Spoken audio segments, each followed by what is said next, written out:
Character modeling is taking the art from visual development and turning it into a 3D model, painting it, giving it life, and then handing it off to our character riggers who send it off to animation. So we actually create the object itself. It's in general just become, I guess you'd say, more sophisticated, but it's more of a traditional media now. It's kind of, if you know how to sculpt traditionally, then you're going to transfer right in. Traditional skills are playing a more important role, which is great.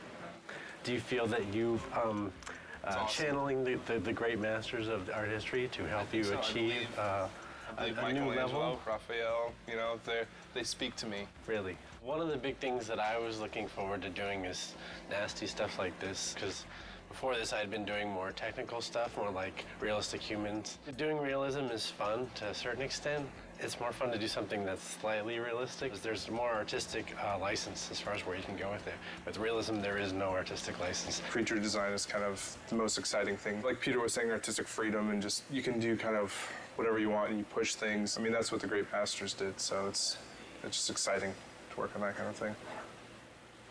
That's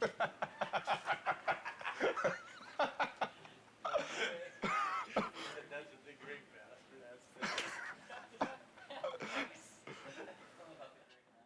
Here's my workstation. I have my Cintiq, which is what we use to paint and model. This is the monitor that we can actually draw on, paint on the screen, sculpt in ZBrush, which is very helpful and amazing. And then on the left of me, I have my standard monitor where I usually keep my reference. We're able to give metal a kind of specularity that we couldn't before. Scratches, blood, a real shine and realism that we couldn't deliver on the last project. We are working with a lot more polygons and a lot more textures on our project this time, per object. Here's Hermes, the concept art that I got from Andy Park, who did a great job. You can see the boots are in there and what color they're supposed to be, what material. We're still working on the cloth, making sure that's all rigged nicely. And right now, I'm fighting with the hair, trying to make the hair look good. So hopefully by the time you see this in the game, it'll be looking nice and transparent. So here we are starting him out in ZBrush and adding a lot of the little detail. Say if you wanted his skin to bulge around these straps, it would be really easy to go ahead and just add musculature in here. Today you may defeat me, but in the end, Kratos, you'll betray only yourself. This is the centaur in our game. Andy Park did the concept. They always do like a colored version first like this to kind of nail the feel of the character and like what he's all about. And then they'll give us these turnarounds like this one. We have, you know, the horses have these like chest muscles that kind of flow up into the horse neck, you know, this way. And we have abdomen muscles and these obliques that kind of flow in. And where our hips sit, you know, is kind of where their shoulder blades sit. So typically most people draw centaurs. You know, this isn't, I'm not the first one to make one of these things. So, you know, this has been thought about before. But typically, you know, our hips, like where the hips would sit on a human, they put where the shoulder blades would be. It feels kind of like it would work, you know.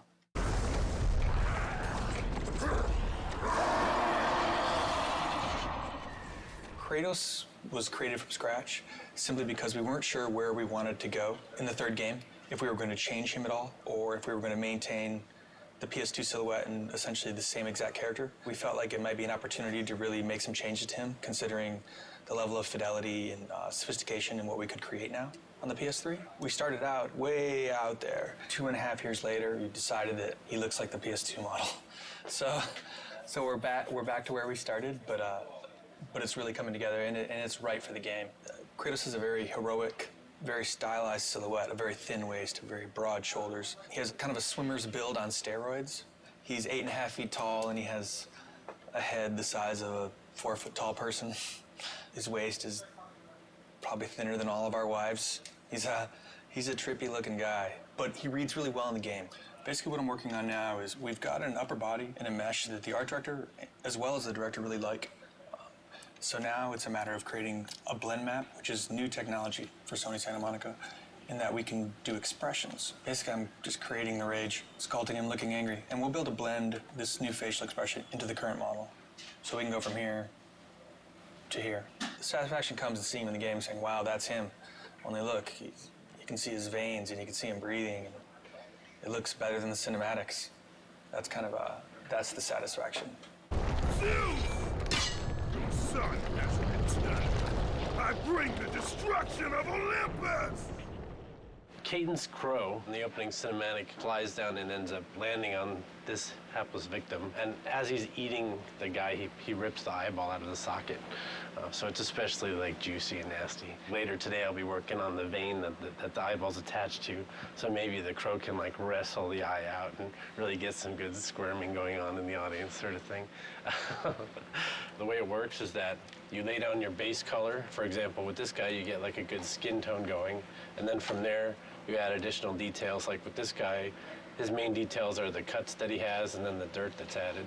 There's some sort of distortion going on here, and that's because it's actually being wrapped in 3D. So you can sort of feel where the chin line is just because of how these are bending.